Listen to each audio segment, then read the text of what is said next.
эне тилдин грамматикасын жакшы түшүнгөн адам чет тилди оңой бат үйрөнөт. Буга далил мисалы азыр биз кичинекейибизден эле балдарды кыйнап эле биринчи экинчи класстан эле мол курска анан тиги курска анан англисчеге буга деп атпайбы? Жыйынтыгында акча эле кетип атат, бала үйрөнбөй атат, бала кичинекейинен эле тажап калып атат, тажатма болуп атат. Ушул жерге мен токтолгум келет. Мен араб тилчи катары учурунда мектепте окуган мезгилде кыргыз тилинин грамматикалык эрежелерин жаттап, аны кайта окутуп, эжекейнин кайра айтуусу менен окшоштуруп эптеп бир маанисин чыгарып үйрөнчү элек дагы. Качан мен араб тилин үйрөнгөндөн кийин араб тилиндеги болгон грамматикалык эрежелердин туюмдусу, алардын эрежеси ушунчалык жеткиликтүү, анан кийин түшүнүктүү да.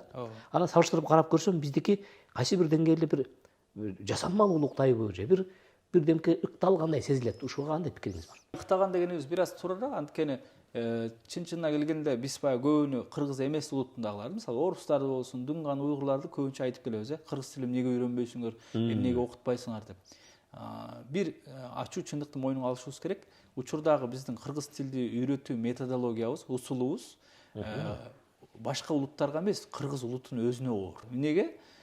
Биздин ошол грамматикабыз көпчүлүк учурда орус грамматикасынын эле бир көчүрмөсүндөй болуп калган, котормосундай эле болуп калган да. Мисалы орус тилиндеги мисалы баягы имя существительное, имя прилагательное десе, ошону эле бияка затачос, значуш деп которуп эле канча жөндөмө болсо ошончо жөндөмө кылып баарын эле окшоштуруп койгон да, анан татаалдашып калган да. Ал орус тилинде ал оңой болушу мүмкүн.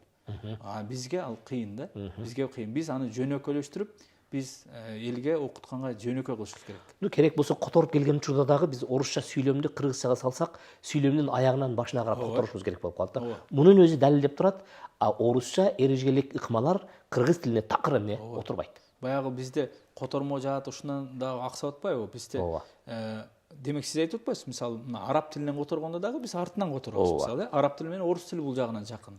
Биздин тилибизге мисалы башка тилдер жакын. Ошол тилдин демек башкача которулуп атканы, башкача бир шекил, калыпка түшүп атканы бул адамдардын мантык баягы логикасы, ойлонуу калыбы да башкача болот. Бул чоң мааниге. Ошон үчүн биз биринчи эне тилдикини бекемдеп алсак, адам баардык нерсени салыштырмалуу, сравнительно үйрөнөт. Эне тилин жакшы билген адам, сиз араб тилин карап, араб тилинде моңдой турбайбы, сынатоочу мындай экен, этиши мындай экен деп ушунун баардыгын жай-жайына коюп кетет. Эне тилин чала билген адам, ал башка тилди үйрөнө албайт. Буга далил берели бир мисалы. Кыргызда улуу бир лингвист деп коебуз, академик киши өткөн, бул Хусейн Карасаев атабыз. Хусейн Карасаев атабыз Кудай таала аны узун өмүрүн узак кылды.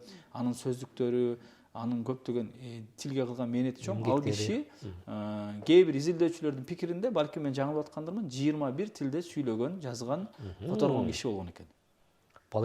Чыныгы полиглот болгон. Өзүбүздүн полиглот экен. Азыр бул мен ойлойм, азыр учурда дагы биз өнүккөн, технология өнүккөн заманда, тил курстары окумуш жайнаган заманда дагы 21 тилген кыргызды мен азыр тааный элекмин. 7, 8, 10 тил билгендерди уктум. Көрө элекмин, бирок уктум. Бирок 21 тил болуп, Хусейн атабыздай болгондорду угуп элекмин. Бирок Хусейн атабызды, ошол көлдөн чыккан атабызды кайсы курска барган болчу? Кайсы жерден үйрөнгөн болчу? Жок. Ал эне тилине суугарылып, эне тилин калыбына баардыгын койгон, ошону мыкты билген үчүн калган тилдер ага оңой келген.